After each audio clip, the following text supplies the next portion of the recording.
Okay, guys, let's talk about the next 3 days. Not in the movie. In the movie, the next 3 days, a loving husband breaks his wife out of prison. In this real life, I am breaking out of this prison in the next 3 days. I'm going to the Philippines, and it's going to be completely crazy. The next 3 days are going to be the worst roller coaster of a long distance relationship is going to be in the next 3 days. Honestly, I have to tell you that, guys. It's like, first,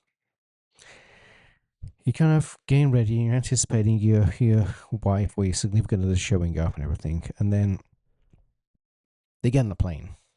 First, you're with them with the drama of them checking in and going through security, and they're texting you updates and everything. And you're kind of trying to make sure they don't fall asleep before they get in the plane, Miss Roselou, or anything else like that, And finally, when they're on the plane, you then have 12 hours of a sleepless night, because when someone you love is on a plane, you can't just, they're on a plane, I'm going to go to sleep. No, that doesn't work like that. No. You're going to be up all night on FlightAware, checking the app. She's near Japan. Oh, she's near Alaska. Oh, she's halfway. Oh, she's a little bit further. She's a little bit further. Oh, darn, it's delayed. Oh, it's going around weather. You're going to be checking the app constantly, all night, constantly, because someone you love is on the plane. Yeah, I know, I'm a pilot. Or used to be a pilot. I know that planes hardly ever crash.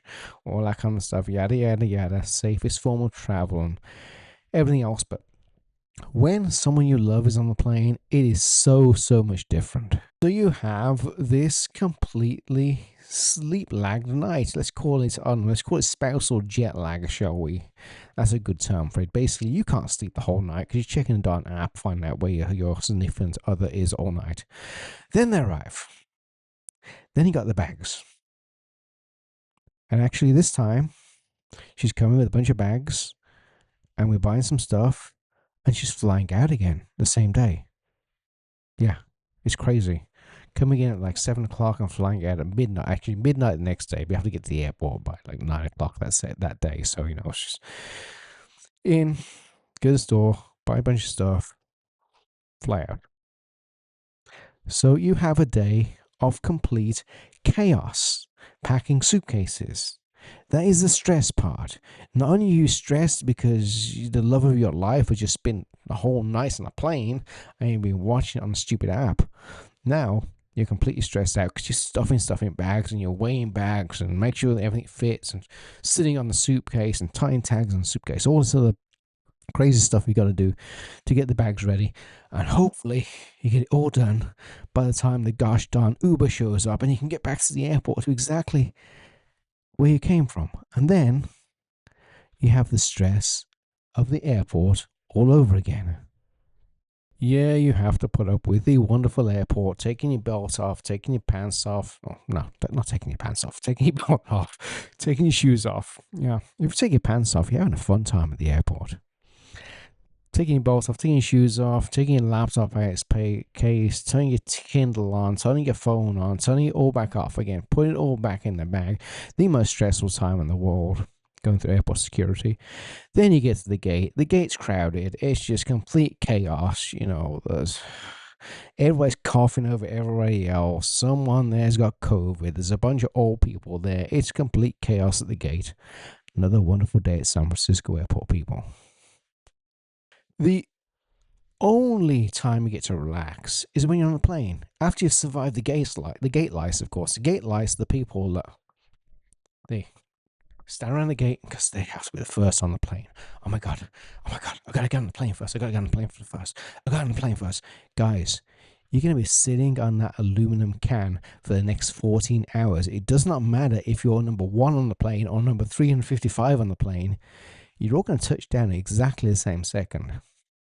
So you might as well sit down and not huddle around the gate, just waiting to jump on a plane and faking you're in the military or faking you and like a handicap and all this crazy stuff people do to get on the plane early. It's just, those people just completely annoy me. they add the icing to the stress cake, shall we say, the gate lice, the people who want to jump on the plane first in front of everybody else. And some of it I can understand because they have huge roller bags, but you know what? Maybe you shouldn't take your roller bags anymore and check it in the cargo hold. I think actually roller bags should be banned from the overhead bins because they cause more trouble than they're worth on the long haul flights. And that's just my personal opinion of it. Backpacks are fine, but roller bags, come on. And people really do push the limits. Take a roller bag, take a couple of backpacks with them, one in the front and one in the back. They're really pushing the limit when they get in the plane. Or, they got 3 items all connected together and they try to get in the plane with it. So, after these 3 wonderful days, the only time you actually get to relax is when you're sitting on the plane. I'm on the plane. You know what? If I forgot to pack something, forget it. Can I say the S word? No, I can't say the S word as YouTube, but let's just say you are SEW. You forget it. You just don't worry about it. Forget something when you're sitting on the plane. You're not going to run off the plane and get it. You're just going to buy it when you get to the Philippines. Simple as that. And you have a little quiet time until the stretchers start. Oh no. Because, simply put, no human body is meant to be crammed in a tiny little seat for 14 hours.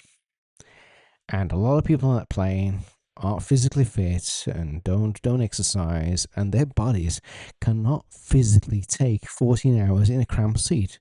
I'm okay with it. I'm okay. I exercise every day. I'm okay with it. A lot of people aren't okay with it. So then they start stretching in the aisles. Yeah, the chicken walk, the yoga bends, all that kind of crap goes on in the aisles, and your peace now for the next probably 10 hours of the flight is completely shattered because you always have the talker in the back, you also have the crying baby, and you also have the person trying to do exercises in the galley. Maybe, just maybe, when you get to the Philippines and when you get to your final destination, you can finally have a break. So yeah, the next 3 days are going to be so much fun.